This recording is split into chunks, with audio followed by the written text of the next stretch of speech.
Well, welcome back to the Intentional Marriage Podcast with Dennis and Susan Wells, and glad you're here. And Yes. today we're going to talk about the big C word, Oh, what is that? communication. Stay tuned. We'll be right back.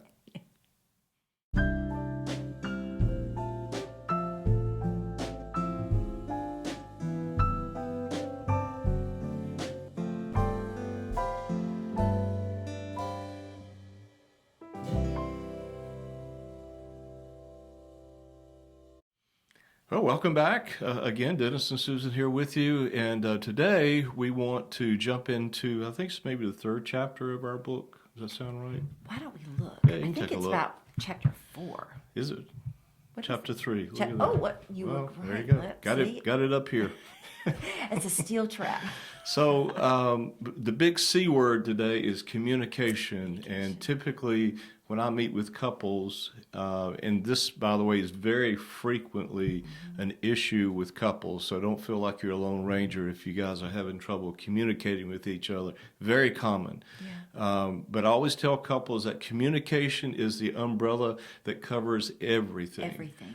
If you can talk about it, you can resolve it. So a lot of times it takes just some tools to learn how to communicate better. And it sounds silly. It's like, well, look, we both speak English. What's the problem? Yeah. Well, isn't it a truthful statement that communication or the lack thereof is the number one cause for divorce? We used to think it was Yeah. money, but it's really more about communicating about money. Well, again, if you can communicate it and communicate well, Yeah.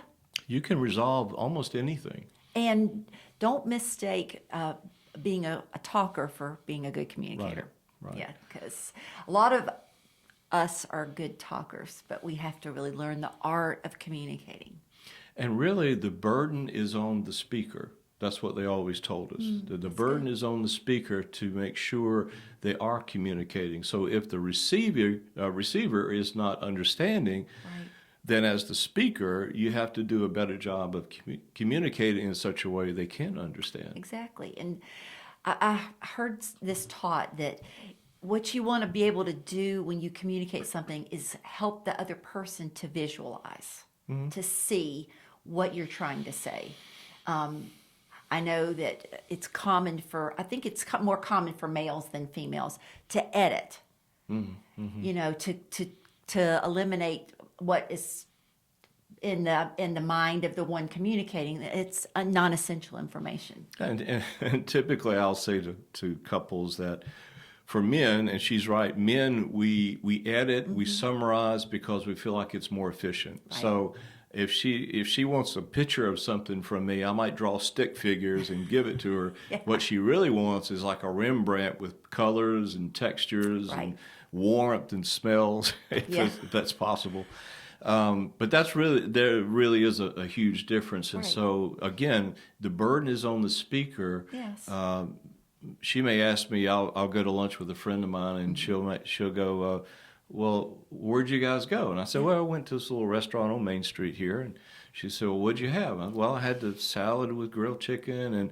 And what did Jim have? Well, he had a hamburger with some fries. And so what'd you guys talk about? And so if I was telling another guy, I said, yeah, I had lunch with Jim. Oh, yeah, cool. Where'd y'all go? Well, we went here. Oh, all right. So did you see the football game yesterday? That's all they need, right? So again, for us, the burden is we want to communicate, we want to answer the questions, we want to clarify, and we want to communicate. Well, it's because typically, I'm making a broad, sweeping generalization. Women are more relational. So when we hear the details of things, it just kind of gives the picture. It's like the difference between walking into a home that's with a single male. It'll be very functional. It'll have a couch, it'll have a TV, it'll have refrigerator. It'll have the essentials. But typically, now I'm just being very just general.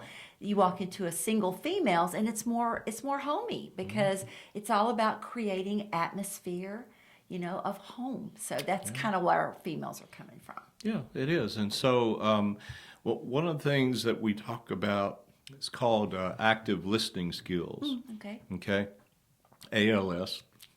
throw an acronym out. There you go. And what it means is there are tools to use to clarify. So if Susan's saying something to me and she wants to know that I heard her, then I would repeat it back to her. So I would say something like, well, what I heard you say was blah, blah, blah. Is that right? Not that she speaks blah, blah, blah. But so clarifying by relaying that back to her, and she knows that she's been heard, or she can correct, no, that's not what I said, or that's not what I meant by that. So again, it's asking questions using active listening skills so that you understand what the other person said. So that's the burden on the listener. Right. The burden on the speaker is to speak in such a way that it's understood. The burden on the listener is to repeat that back so that it is understood and it has a chance to be clarified. And just to be incredibly elementary, you want to make sure that as a spouse that's supposed to be listening, you don't have one of these out that you're looking at. Yeah. Well, that was my granddaughter's picture on there, but you don't have one of those out. You are actually engaged. Well, you want looking. to make eye contact. Right, exactly. And you want to give somebody your full attention. So, like we go to dinner at a restaurant, the two of us, we're not going to have our phones out while we're trying to relate to each other. Right. You don't want your phone to compete for your spouse's attention. Exactly. And so that's part of that. Another part of this is when you do approach each other, you want to start the conversation the way you want it to end. That's good. So it's called a soft startup. So if you're coming in hot, then guess what? The other person is going to react, and they're going to escalate it as well. You're going to be matching. Exactly. So the louder your voice is, the louder the other person feels compelled to be. So if you come in kind of a soft startup, hey, can I ask you a question about something? Then it's already at a different level than if you came in hot, just yelling and screaming and accusing somebody, throwing accusations out. So it sounds like what you're kind of talking about is if you need to approach something that might be a conflict. Not just like you don't start when you come home from the office, like, hey, Right. can I ask you something? But kind of if you want to be able to launch into something that's a conflict or could potentially be a conflicting situation with you and your spouse, you want to make sure you start off soft. One of the pieces of information that's been very helpful is doctors John and Julie Gottman developed this ratio called the Gottman ratio. And they talk about the 5-to-1. It's called the 5-to-1 ratio, which means there's 5 positive interactions to every 1 negative interaction. So basically, that just brings you level as far as that goes. So what you want to do is invest 5 or more positive interactions with somebody, which kind of puts money in their emotional bank, so that when there is a negative interaction, it doesn't bankrupt the relationship, Right. if that makes sense. So, in other words, you want to have more positive interactions than negative. Yeah, I do like the whole metaphor about banking. I think it's probably my whole approach to finances anyways. But it is important that you're making investments. You're making deposits so that when you do make withdrawals, and let me just say, every marriage, there are going to be withdrawals that are going to be made. There are going to be things that are said or done that's going to be a withdrawal, if you will, out of the account. And so you always want to make sure you have enough you've deposited in there. Not so that you can make a withdrawal, but they're going to happen. I mean, there are going to be things that are going to happen that are going to be like a withdrawal from the account. And you want to make sure you're not in the red, right? Well, if a couple ever tells me they never argue, I said, well, you guys don't live in the same house. Right. There's just no way. Or they don't have a healthy marriage. Right, that's right. So there is going to be conflict. One of the other tools I like to teach is called the When You, I Feel. That's good. And so I'll give you a real outrageous example, if you will. But a stay-at-home mom is there when the husband gets home, and he's got this expectation that dinner's going to be ready when he walks through the door. Well, stay-at-home mom has got more to do than just cook a dinner, obviously, if you got children especially. And so that day it didn't get done yet. And so this husband it got overdone. Or this husband being very short-sighted, very selfish, and comes busting through the door and sees that dinner's not ready. Well, he gets real red in the face. starts pounding on the table, yelling at her, "Why isn't my dinner ready yet? What is going on here?" And it causes obviously issues Yes. immediately, and we already know that they haven't done to 5 to 1. We already know Right. that. I can assume that. So, what I would teach the spouse, the wife, later on when things cool down a little bit, come back to it, because you always want to resolve conflict. Right. That's right. If you don't, even the little conflicts, That's right. if you don't, they build up over time, they accumulate, and they become a big pile of crap in between the Let's couple. just say it's going to be an avalanche at some point. It's going to cause a problem. It's going to stink really bad. It's going to be a big pile of stuff. So what you want to do is resolve every little conflict. So going back to the example, the husband comes home pounding, got a red face, yelling. Later on, the wife comes to and says, "Hey, you know, when you came through the door," and you want to be very specific, "when you came through the door and you were red in the face and you started pounding on the table and you're yelling at me, I felt afraid." Yeah. Or I felt disrespected, or whatever you felt. Okay, this is not time for a commentary. Well, you Right. always know. Well, this is about how you felt Right. based on what you encountered. And again, you want to be factual because it's observational. It's not commentary. You know, you don't say, "Well, you always come home and yell and care." No, no, no. We're talking about this one day. Exactly. Be it very specific. Right. And so when you came home red-faced, pounding on the table, yelling at me, I felt very afraid. And what I want, and this is where you state what I want, and some people are afraid to say that, particularly if they're peacekeepers, and we'll get into that another time. What I want is for you to refrain from yelling at me and pounding on the table and, you know, getting red in the face. And then you wrap it up and put the ball in their court with, "Are you willing to do that?" Right. So when you came home and you yelled and screamed and pounded on the table, I felt afraid. And what I want is for you to refrain from doing that. Are you willing to do that? And also, not just asking, are you willing to refrain from that? Maybe even talking about, hey, maybe you need to read the room.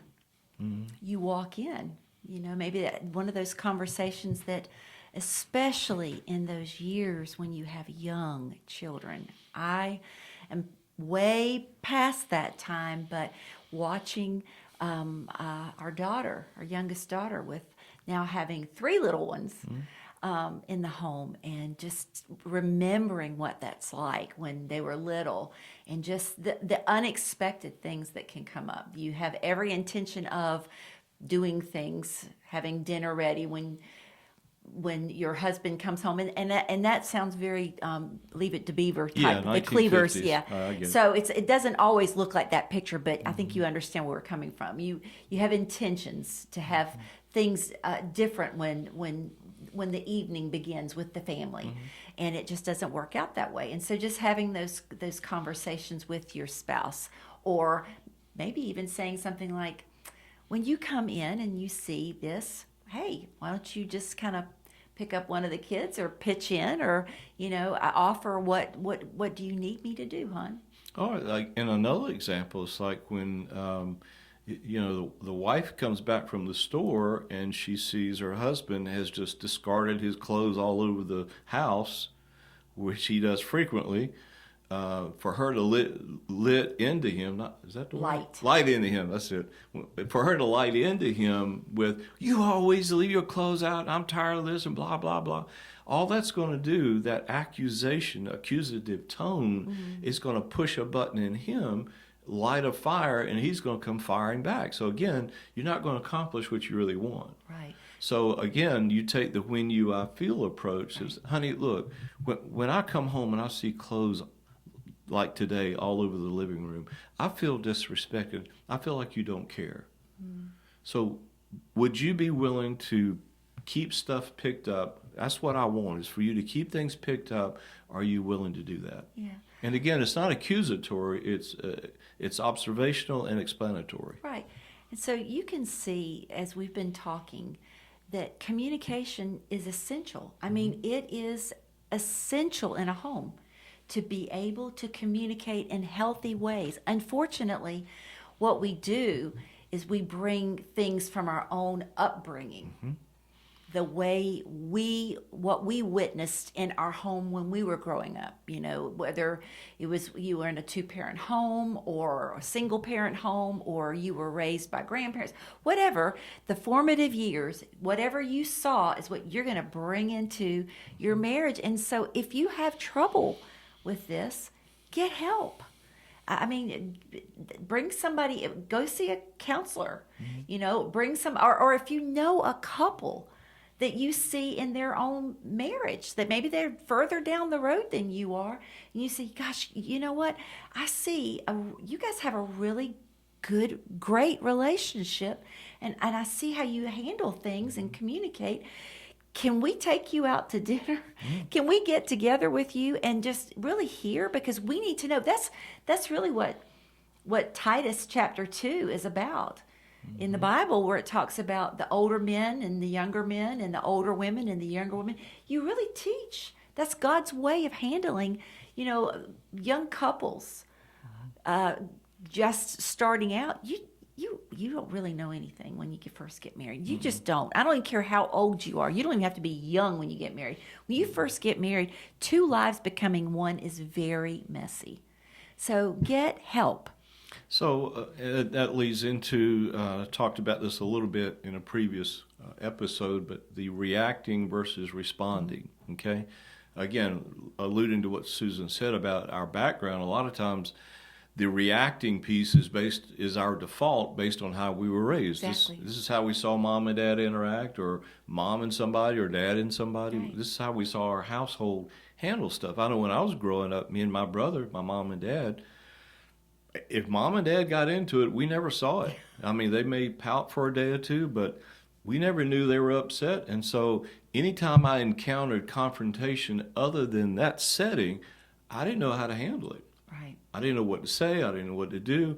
And so it's important that we learn the difference between reacting and responding. Reacting is we just react out of emotions. Right. Somebody cuts me off in traffic, then I got options in that moment, right? My option of choice, unfortunately, and I'm still working on it, is I talk to the windshield, and Susan will remind me they can't hear you. And I said, yeah, I get that. Just say, bless them, Lord. Bless them. Help them. I usually that's pray, really hard. Lord, protect them and everybody around them. So, I mean, I got options in that moment. I could blow the horn. I could talk to the windshield and stick my head out the window and yell at them.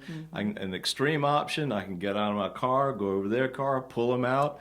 Yeah, We he has never done that. Never done that. Literally but never done that. It's literally an option. It's a stupid option, but it's an option. Foolish option. Exactly. So that's based on a reaction, though, and it's based on what I tell myself. So if I tell myself this guy disrespected me, then guess what? I'm going to get angry. Yeah, right? and that's really you are interpreting his action. I'm assuming. Right. You're and internalizing that. That's what I'm telling myself. But if I tell myself, you know what, buddy? Apparently you got somewhere to go. You just did a dumb thing to get there, and just go for it. Exactly. So that's reacting. Responding is I think about what do I want to accomplish before it comes out of my mouth. Right. Do I want to educate? Do I want to clarify? Do I want to give you some information you may need? What do I want to accomplish? And I respond in that way. And that's important to learn. Yeah. And I thought maybe I would just take a moment of levity and just talk about our first few years of marriage. Well, let's talk about the first few months. We were in ministry, and we were staying in pastors' homes. So if we wanted to get into it, we would get into the car and we would ride around and fight. And so people would just probably see us just really just going at it. So that when we got back, we kind of had some things resolved. But you know what? I don't think we really had anything resolved. We just kind of shoved it under the rug, and it took years. It finally got to a point where we had to get it resolved. And now, at 42 years of marriage and counting, we've come a long, long way. So we've only hit on a couple of things today concerning communication, but I can't stress enough how important it is to learn how to communicate well, okay? And maybe in future episodes we'll come back and explore this a little more. We hope you got something out of the podcast today, and look forward to you jumping back in here again. And also, if you have questions, please send them to us. We have We'd an love to talk email about there. that. We have a link to the book you can get, so take advantage of that, and we'll catch you next time. Have a great day.